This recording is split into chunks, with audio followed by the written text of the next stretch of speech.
Whether it's drifting, rally, or traditional grip racing, I've noticed a theme with driving sims. There's a learning curve to get into it. Whether it's the software like Assetto Corsa or iRacing, or assembling your cockpit and mounting your pedals and wheel to it. Sometimes it's overwhelming when you're first starting out. And even if you buy the best hardware on the market, or the same setup that your favorite streamer, video creator, or esports driver uses, when you see it, theirs is assembled and perfectly dialed in. But yours is going to arrive as a mountain of metal plates, nuts, and bolts. And that's why I made this video, to get you up to speed on how metal sim rigs work. I'll introduce you to all the common parts, fasteners, and ways to put them together so that you'll have the confidence to pull the trigger on buying your own metal cockpit and jump into the world of sim racing, or upgrade from your entry-level setup to a stronger rig that will last forever. So let's get into it. The first thing we're going to talk about is the actual aluminum profile. And you can see we have got several versions of it here just to look at. This is a modular extruded aluminum, so they form it into these very distinct shapes, and it's got channels on all the corners. And then there's a hole in the middle too. And on the bigger pieces like these, that hole is actually threaded. So you've got a whole lot of mounting capabilities. You can bolt stuff to the ends and just have it go flush. You can also attach things to these rails. And as you can see, it comes in like a 1x1 rail. You can get rails 2 wide, 3 wide, and behind me here, and these are what you see on, they're quite heavy. Some of the nicer big sim rigs, the side pieces will be up to 4 channels wide. This is the main part that you'll be working with when you are building a metal rig. And because of these connection points and the fact that this is all straight and true, it makes it very easy to build in 3D space with these. Next up, we have the bolts. These are what actually fasten just about everything down on your sim rig. There's not a whole lot to say about these. They tend to require an Allen key and are 5 or 6 millimeters. And while they can screw directly into the ends when a piece of profile has been sliced in half, if you want to mount them into the channels here, you need a special fastener called a T-nut. So here is one of those T-nuts, and they're very simple. They're kind of shaped like a triangle. They have a threaded hole in them that fits those bolts that'll come with your sim rig, and the only other special feature is this little ball, which you can depress, and that lets you put them into the channels on your profile and then bolt things down to it. If you have access to the end of the channel like this, the easiest way to do it is to just place it into the channel and push it in, and you see it'll stay in there like that. If you don't have access to the end of the channel because, say, you're building your rig and it's like this on both sides, then you can also just press them anywhere directly down into the channel here. So if you just put it in, give it a push, it will pop right in. Now I say right in, you can tell it's not actually flush. You're not going to be able to put the bolt in. So in that case, if you just take a small Allen key or maybe a Phillips head screwdriver, I'm using a 3 millimeter here, you can actually just put it in and twist it, and then it'll be in there the right way. And it's decently solid, but you can easily move it up and down with just the force of a finger. So now you can take a plate, for example, and then put a bolt into it, and when it's loose, you get that adjustability to slide it up and down in the channel, and when you tighten it, even just finger tight, it stays nice and firm. So of course, when you tighten this down hard, this is where you get all the strength of your sim rig. If you want to mount something perpendicular, you're going to need one of these. This is called a corner gusset, and a corner gusset has 2 slots in it, which you can put one of your bolts through, usually with a washer like this, and then you can thread on a T-nut onto the end of it. Now you can put the T-nut into your piece of channel, and then you've got a 90-degree angle, and this can move up and down on the channel and then lock in place when you tighten the bolt down. Now you'll notice that it doesn't really turn side to side, and the reason for that is because it actually has 2 little tabs on both sides. These will force it to stay in alignment with the channel like that. But of course, there's going to be times you want to mount it perpendicular to that and go up. For example, if this was your side piece, your side runner, and then you were going to put your wheel stand on, you would need it to go this way. And so in that case, it's very easy to do. You actually just take a screwdriver and you can fit it into a little slot behind this tab. And if you just pry and twist, it'll actually snap off clean. And then you'll be able to still T-nut this into your channel, but now you'll be able to rotate it in any direction. Typically you'll go 90 degrees for building a sim rig. The only thing that's really important to remember when building with these corner gussets is that you have 2 bolts in them, and they have a little bit of wiggle room. If I hold the bolt in place, I can slide it forward and back a fair bit. And that goes for both of the holes. They're both slotted. So you want to make sure that you don't put both of your bolts in towards the corner, because then the bolt heads will get in the way of you being able to tighten and loosen both of them.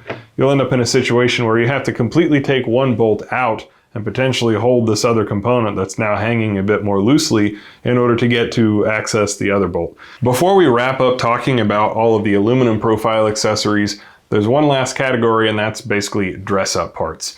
Now, one of these is actually a really good thing to do in my opinion. The others I think are kind of optional. One that's important are end caps, which are made out of ABS plastic. You can print one of these yourself if you have access to a 3D printer as well. But a lot of sim rigs come with this. And the reason is this profile is made in really big lengths, and then it gets cut as customers order them. Customers being sim rig companies, for example. The extrusion is nice and smooth, except where they cut it. It's possible that you can get sharp pieces in here that might give you cuts or scratches as you move in and out of your sim rig. The nicest looking solution for that is actually to get an end plate that goes over it. And the holes on the end plate line up with the threaded holes on the end of the profile, and it just seals it off like this. Then it will come with some little plastic push pins that you will just cram into those holes. And I'm not going to secure it all the way because it'll make it a pain to get this off for me. But you can see that that's going to cover that up. If you don't use one of these and you just have exposed ends, I would get like a sanding block and just go over it a little bit, especially if it's not painted. Another thing that you can get is a cover plate for your corner gusset. Now the corner gussets aren't sharp at all. There's really no need for this unless you just prefer to hide exposed bolts. They have these 2 little tabs, and the gussets have a little cutout, and so you can just line these up and then just press fit. It's not tight. You can pull it back off later, but it looks a little bit cleaner, and it covers up the bolt holes. There's 2 more accessories worth knowing about in terms of dressing up the look of your metal sim rig. The first are basically channel press fit cable management or cable routing. You can buy these online if you just search for aluminum profile wire management clip or 80/20 wire management clip. You can also find plans to 3D print your own. Again, if you have access to a 3D printer, there's a lot of nice stuff you can do there. And the final thing that you can get is actually a PVC piece of trim. It's like a strip that will run in the channel and just cover it up.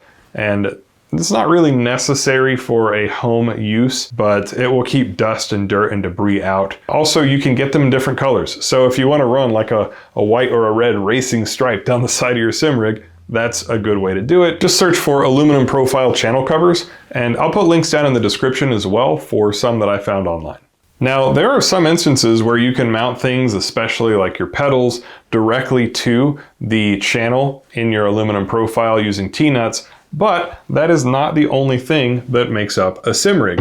The other thing that you'll find are metal plates. And these will be typically CNC or stamped metal. They'll usually be quite thick and fairly heavy.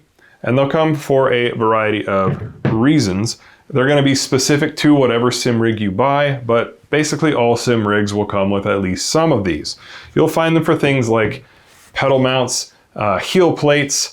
Here is an example of a wheel deck. This is one that you could bottom mount wheels to, so you'd see this for more budget-oriented wheels and gear and belt drive varieties. There may also be some direct drive wheels that are kind of smaller that could use those. If you have a direct drive wheel that's a little bit stronger, most likely you're going to be looking at either a front mount where the actual motor mounts directly to this and then the steering wheel like shaft comes through this hole.